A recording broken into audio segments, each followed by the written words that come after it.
السلام علیکم معزز دوستو، امید کرتا ہوں سب لوگ خیریت سے ہوں گے۔ میں ہوں آپ کا میزبان شراز خالد اور ایوری تھنگ ایوری ٹائپ میں آپ سب لوگوں کو خوش آمدید کہتا ہوں۔ آج ہم حال ہی میں پاکستان کے دارالحکومت اسلام آباد میں بنائے جانے والے مندر کے بارے میں بات کریں گے۔ اس مندر کے متعلق اصل حقائق کو بیان کریں گے۔ ویڈیو شروع کرنے سے پہلے اگر آپ نے میرا چینل سبسکرائب نہیں کیا تو پہلے سبسکرائب کر لیں اور ساتھ میں بیل آئیکن کو بھی پریس کر دیں تاکہ آنے والی ہر ویڈیو آپ تک بآسانی پہنچ سکے۔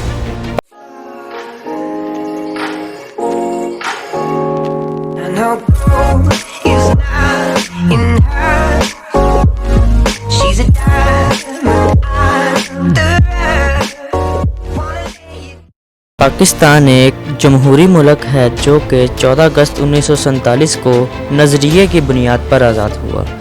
قائد اعظم اور اس کے حواریوں نے پاکستان بنانے کے لیے سخت محنت اور جد و جہد کی، جس کی وجہ سے پاکستان اسلامی جمہوریہ کے طور پر دنیا کے نقشے پر نمودار ہوا۔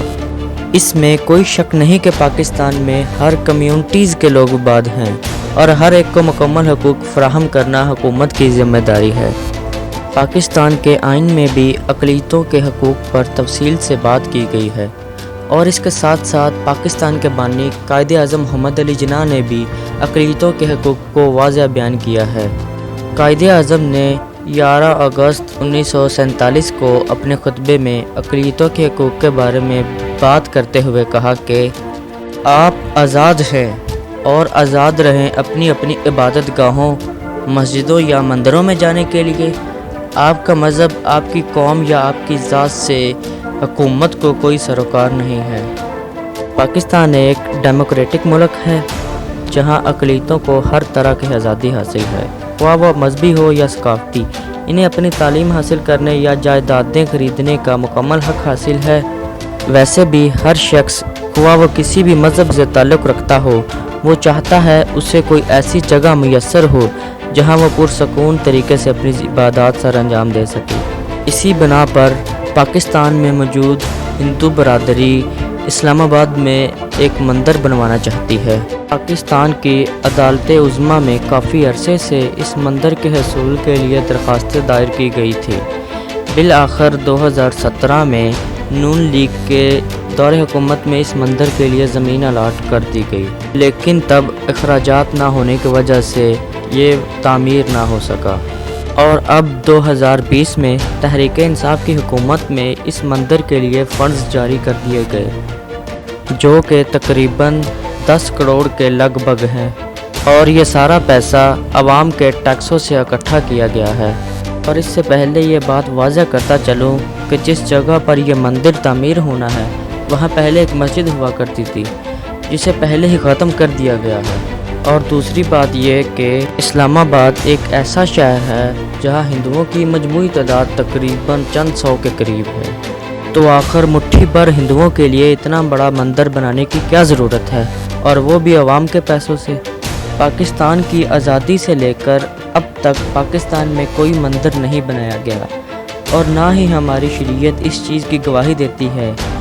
البتہ جو پہلے سے موجود ہیں انہیں نقصان پہنچانے کا کوئی مجاز نہیں، اور دوسری طرف پاکستان میں کوئی بھی ایسی مسجد موجود نہیں ہے جو حکومت پاکستان نے بنوائی ہو، یا کسی مسجد کے اخراجات حکومت خود برداشت کر رہی ہو، اور اگر مسلمان کسی مسجد کو اپنے پیسوں سے بحال کرنا چاہے بھی تو انہیں اجازت تک نہیں دی جاتی۔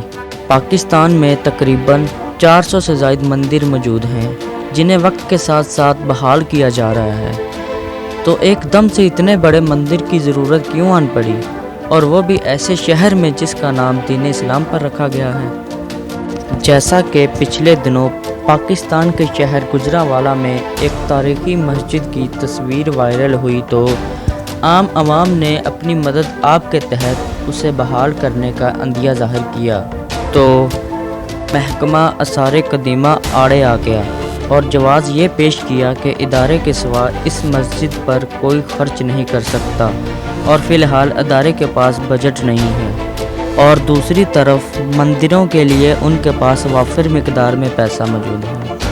اسی لیے تو کٹاس راج جیسے مندروں کو بحال کیا جا رہا ہے۔ اس کے ساتھ ساتھ آپ کو یہ بھی بتاتا جاؤں کہ حکومت ایک طرف تو مندر بنوا رہی ہے اور دوسری طرف مسجدیں شہید کر رہی ہے۔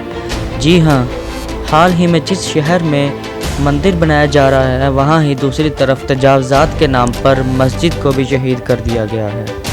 یہ مسجد پچھلے 20 سال سے وہاں موجود تھی، تب لوگوں نے اپنی مدد آپ کے تحت اس مسجد کو تعمیر کیا، لیکن اچانک سے اسے شہید کیوں کر دیا گیا اور کوئی واضح دلیل بھی پیش نہیں کی گئی۔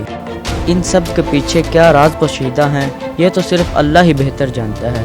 کیا یہ اسلام دشمن عناصر ہیں جو کہ اسلام کو کمزور کرنا چاہتے ہیں، یا پھر ہندو مسلم اتحاد کو توڑنا چاہتے ہیں؟ وجہ کوئی بھی ہو، لیکن ہم اسلامی جمہوریہ پاکستان میں عوام کے پیسوں سے مندر نہیں بنوانے دیں گے انشاءاللہ۔ امید کرتا ہوں آپ لوگوں کو یہ ویڈیو بہت پسند آئی ہوگی۔ نیچے کمنٹ باکس میں اپنی رائے کا اظہار کریں، اس ویڈیو کو اپنے دوستوں تک شیئر کریں اور ہمارے چینل کو ضرور سبسکرائب کریں۔ اسی کے ساتھ میں آپ لوگوں سے اجازت چاہوں گا، انشاءاللہ ملتے ہیں اگلی دلچسپ ویڈیو میں۔ تب تک کے لیے اللہ حافظ و ناصر۔